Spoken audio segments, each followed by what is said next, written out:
നമസ്കാരം. എല്ലാവർക്കും പ്രകൃതി ആയുർവേദത്തിലേക്ക് സ്വാഗതം. ഞാൻ ഡോക്ടർ നീതു മാത്യൂസ്. ലൈംഗിക ബന്ധത്തിന് മുൻപുള്ള ഫോർപ്ലേയും അതേപോലെ ലൈംഗിക ബന്ധത്തിന് മാത്രമല്ല ലൈംഗിക വീഴ്ചയ്ക്ക് ശേഷമുള്ള കാര്യത്തിനും ഒരുപാട് പ്രാധാന്യമുണ്ട്. ലൈംഗിക ബന്ധത്തിന് ശേഷം സ്ത്രീകൾ ഇഷ്ടപ്പെടുന്ന കാര്യങ്ങൾ ഏതൊക്കെയാണ് എന്ന് പുരുഷന്മാർ അറിഞ്ഞിരിക്കേണ്ടത് തന്നെയാണ്. അതായത് സ്ത്രീകൾ ശാരീരിക ബന്ധത്തിന് മുൻപും അതിനുശേഷവും ഉടനീളം ശാരീരിക ബന്ധത്തിൽ കൂടുതലായിട്ടും പരിഗണന ആഗ്രഹിക്കുന്നവരാണ്. പരിഗണന എന്ന് പറയുമ്പോൾ സ്നേഹവും കരുതലും ആഗ്രഹിക്കുന്നവരാണ് സ്ത്രീകൾ. അപ്പോൾ ലൈംഗികപരമായ കാര്യങ്ങളിൽ പ്രത്യേകിച്ച് ലൈംഗിക വീഴ്ചയ്ക്ക് ശേഷം സ്ത്രീക്ക് പരിഗണനയും സ്നേഹവും നൽകുന്നത്, സ്ത്രീയെ പരിഗണിക്കുന്നത് ഏത് രീതിയിലാണ്, അല്ലെങ്കിൽ സ്നേഹവും കരുതലും നൽകുന്നത് ഏതൊക്കെ രീതിയിലാണ്, എങ്ങനെ പ്രകടിപ്പിക്കണം എന്നതിനെ കുറിച്ചാണ് ഇന്നത്തെ നമ്മുടെ വീഡിയോ.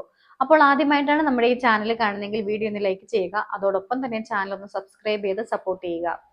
നല്ലതും കൃത്യവുമായിട്ടുള്ള ഫോർപ്ലേ ചെയ്യുക. അപ്പോൾ ഫോർപ്ലേയെ കുറിച്ച് കൃത്യമായിട്ടൊരു ധാരണ, അല്ലെങ്കിൽ എന്തൊക്കെ കാര്യങ്ങളാണ് ഉൾപ്പെടുത്തേണ്ടത് എന്നതിനെ കുറിച്ച് ദമ്പതികൾ രണ്ടുപേർക്കും കൃത്യമായിട്ടുള്ള ഒരു ധാരണ ഉണ്ടായിരിക്കണം. പരിഗണന നൽകി ലൈംഗിക ബന്ധത്തിൽ ഏർപ്പെടുക എന്ന് പറയുമ്പോൾ ലൈംഗിക ബന്ധം എന്ന് പറയുന്നത് ഒരു കൊടുക്കൽ വാങ്ങൽ രീതിയിലായിരിക്കണം. ഒരാളുടെ മാത്രം സംതൃപ്തിക്ക് വേണ്ടി ചെയ്യുന്നതായിരിക്കരുത്.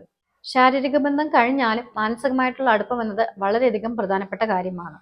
അതുകൊണ്ട് തന്നെ ലൈംഗിക വീഴ്ചയ്ക്ക് ശേഷവും കുറച്ച് സമയം ഒരുമിച്ച് കിടക്കാൻ തന്നെ സമയം കണ്ടെത്തുക. ലൈംഗിക ബന്ധത്തിന് ശേഷമുള്ള ചെറു ചുംബനങ്ങൾ, തലോടൽ, അതേപോലെ ആലിംഗനം, ഇതെല്ലാം തന്നെ പരസ്പരം ലൈംഗികപരമായ ഒരു കൂടുതൽ സംതൃപ്തിയിൽ എത്തിക്കുകയും അതേപോലെ തന്നെ പരസ്പരം ഒരു സുരക്ഷിതത്വവും ലൈംഗികപരമായ താല്പര്യം കൂടുതലായിട്ട് ഉണ്ടാക്കുകയും ചെയ്യുന്നു. അതേപോലെ തന്നെ ലൈംഗിക വീഴ്ചയ്ക്ക് ശേഷം പങ്കാളിയോട് ലൈംഗിക ബന്ധം എങ്ങനെയുണ്ടായിരുന്നു, സുഖകരമായിരുന്നോ, അതേപോലെ ഇഷ്ടപ്പെടാത്ത കാര്യങ്ങൾ എന്തെങ്കിലും ഉണ്ടായിരുന്നോ, ഇഷ്ടപ്പെട്ട കാര്യം ഏതാണ്, അങ്ങനെയുള്ള കാര്യങ്ങൾ തുറന്നു ചോദിക്കുന്നത് അവർക്ക് പരിഗണന ലഭിക്കുന്നു എന്ന തോന്നൽ ഉണ്ടാക്കുന്നതാണ്. ലൈംഗിക ബന്ധത്തിന് ശേഷം ഒരുമിച്ച് കിടന്നാൽ മാത്രം പോരാ, കുറച്ചു സമയം സംസാരിക്കാനും കൂടി ശ്രദ്ധിക്കേണ്ടതാണ്. അധികം സംസാരിച്ചില്ലെങ്കിൽ പോലും പരസ്പരം സ്നേഹിക്കുന്നു എന്നുള്ള തുറന്നു പറച്ചിൽ പോലും ഒരുപാട് സന്തോഷവും സമാധാനവും നൽകുന്നതാണ്. സ്വന്തം ശരീരത്തെയും മനസ്സിനെയും എന്നതുപോലെ തന്നെ പങ്കാളിയുടെ ശരീരത്തെയും മനസ്സിനെയും സ്നേഹിക്കുകയും ബഹുമാനിക്കുകയും ചെയ്യുക. എങ്കിൽ മാത്രമേ നല്ല രീതിയിലുള്ള ഒരു ലൈംഗിക ജീവിതവും കുടുംബജീവിതവും മുന്നോട്ട് കൊണ്ടുപോകാൻ സാധിക്കുകയുള്ളൂ.